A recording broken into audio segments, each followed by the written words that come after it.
Hello. Hi, everyone. We're live. We're live. Where is everyone? How does this go? Well, I have a chat, so I'm seeing Okay. people. We're streaming live, so Chat. let me talk to them. Hi there. I don't see Cool. Uh, YouTube. so, well, for everybody who's joining, welcome. We are Leapwing Audio. So we have Emmy here. Emmy. Hello. Hello. We have Jeroen. That's me. Hi. All right. I have to be louder. No, it's okay. Nothing? Nah. Yeah. And me. Hi. So we wanted to take this opportunity to present you our new plugin, StageOne. Hopefully, you've downloaded the trial already and have seen it on our website and maybe some videos that you've seen around.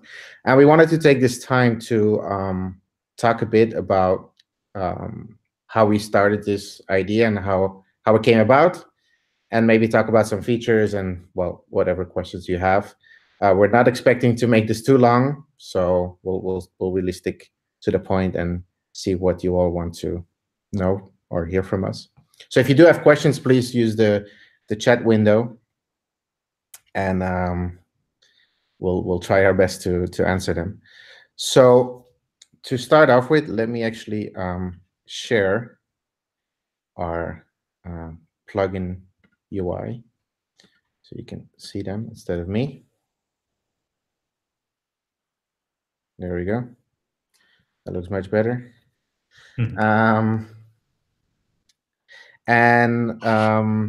Yeah, so let me start off with a bit of a discussion of how this came about and how we started it. So most of you have probably tried DynOne or used DynOne or CenterOne already. So those were our first products that we initially launched a bit over 2 years ago.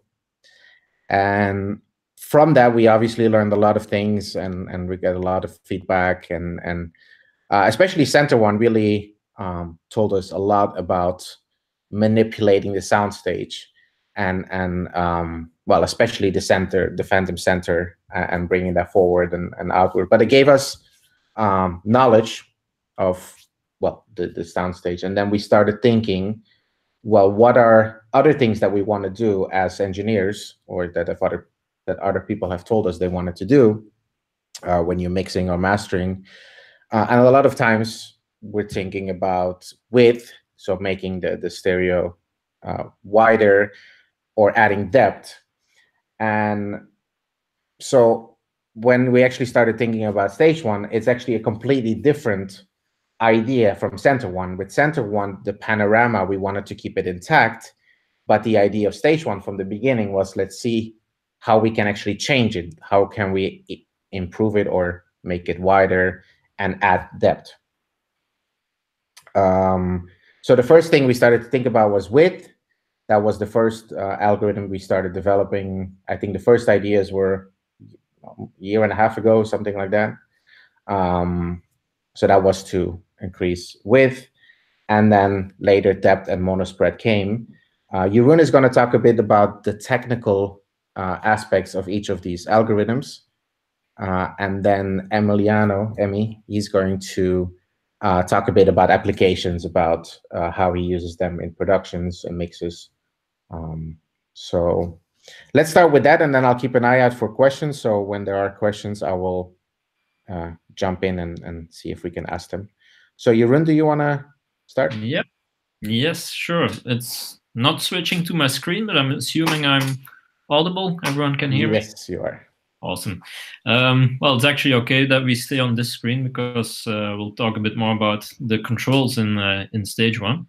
As you already pointed out, we have 3 modules. Also in the UI, you can see this with depth and monospread. Of course, the fourth fader, or the fourth module, to say graphically, is the output trim. That's just a level trim at the end. Let's start at the beginning with width, which is also where it all started.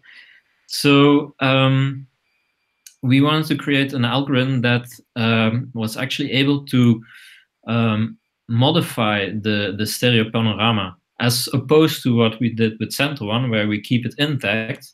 StageOne was an exercise in how can we modify it and enhance it or make it different at least. And so yeah, we did a lot of experimentation and ended up designing something from the ground up, which stretches. That's the best way to explain it. Stretches your stereo image, so everything that's like outside of the center will start moving towards your speakers the more you move that width control slider up, and it even goes a bit outside of the speaker, so you can really increase that width outside of the speakers. A second control that we added is high pass. The name was a bit of a difficult one because it might imply that it's like a high pass EQ. It's not really. It's actually controlling what portion of the frequency spectrum is going to be affected by the width. So in this case, if we look at this example, the slider is at 100 Hertz.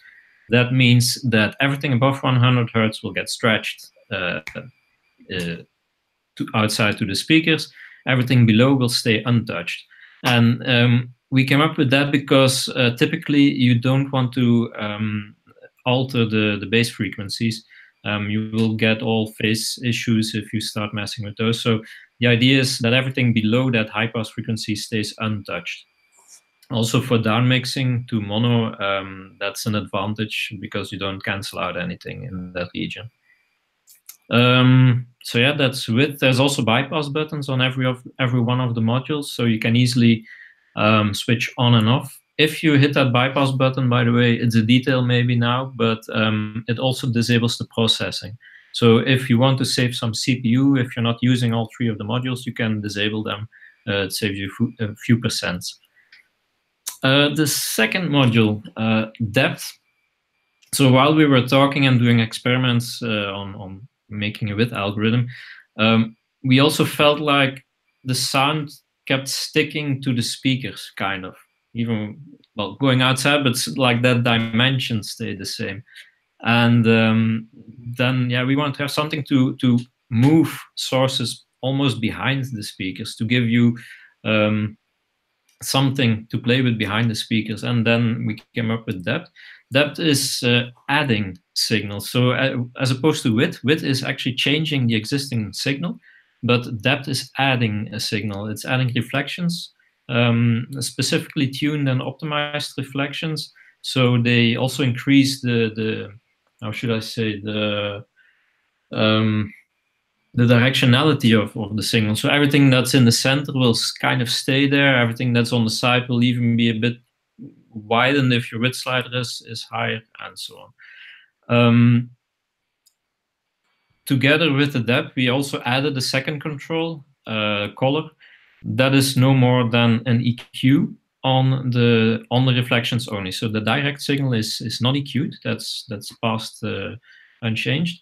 But the added depth, if you will, has a tilt EQ. So if you go up, positive values will increase high frequencies, decrease lows, and the other way around, going negative will boost your low frequencies and attenuate the highs a bit.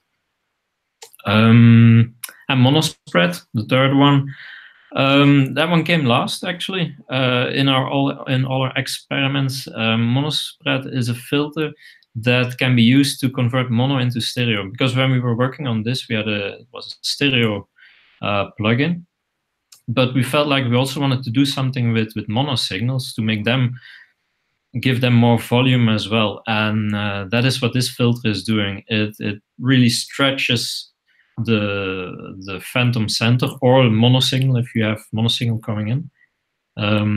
And it's also fully mono downmix compatible. So mono spread can be all the way up to 100%.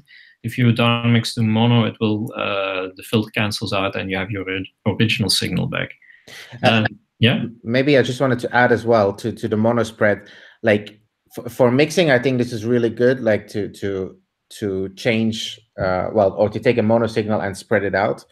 But for mastering, I found this very useful when you use very low percentages.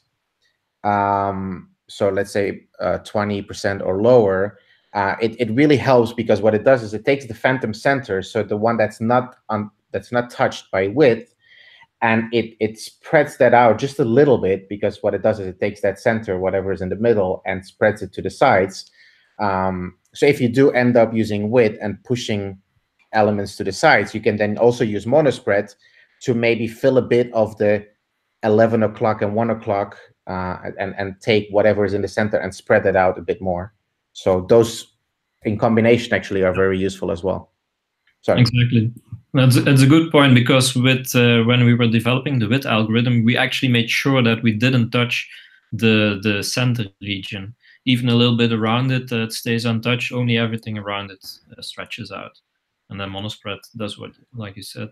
The last one, center gravity, that's for cases when you want to move the weight of your center, we call it gravity, a bit to the left or the right. It's almost a bit like panning. It's something that we do internally in the algorithm.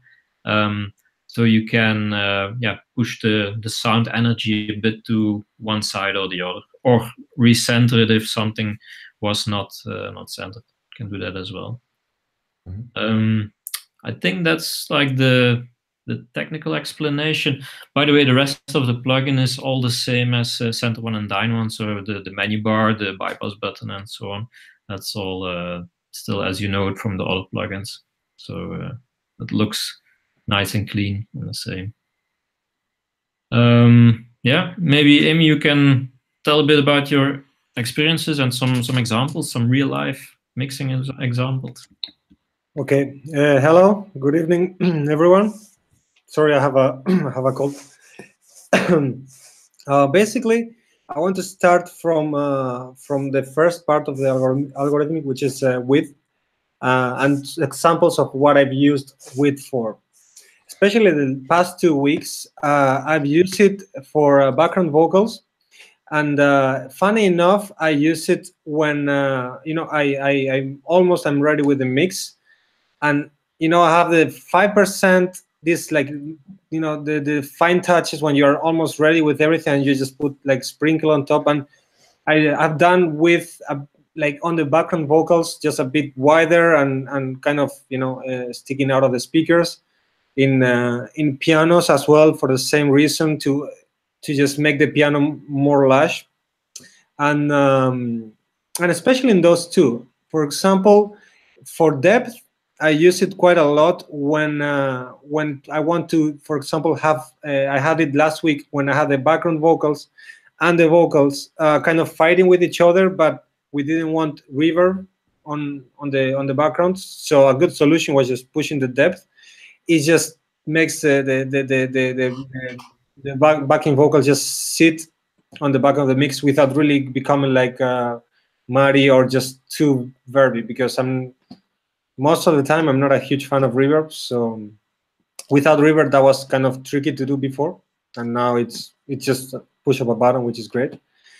And for example, for a piano, I like the combination of the depth and the width, because the cool thing with a piano recording and the depth is that normally you have already reflections from your room, but when you push it the depth just a bit, it just becomes sweeter, and for me it kind of felt better every time I tried it. So the actual preset that you guys and girls have for a piano was basically like the preset I've been using the last 2 weeks that I did myself, of course, but by just tweaking, and I always ended up kind of in the same ballpark. So I figured like, yeah, that might be a cool preset for everyone to use. And the third use that I have done so far the most, it's on lead vocals, monospread. What Robin was saying, I push it a bit more because why not? So basically, when you have your lead vocals right in the center and you just want them bigger and wider, but not in a way that just, it's too much. And I just want to have this really, like, especially in vocals, I love this really strong center. So if I push monospread just a bit, it just becomes bigger.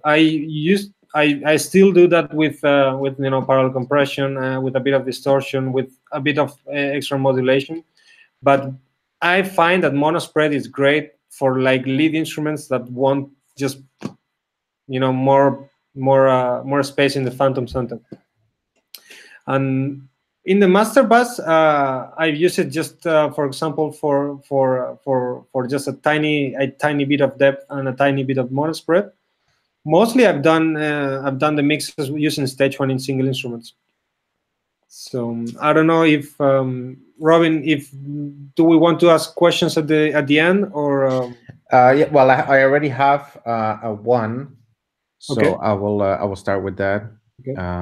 If anyone has any questions of what I just said, just let me know. Yeah, great.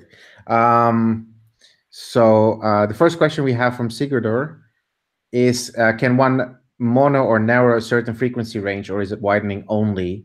I'm thinking, for instance, typical bass sub to mono.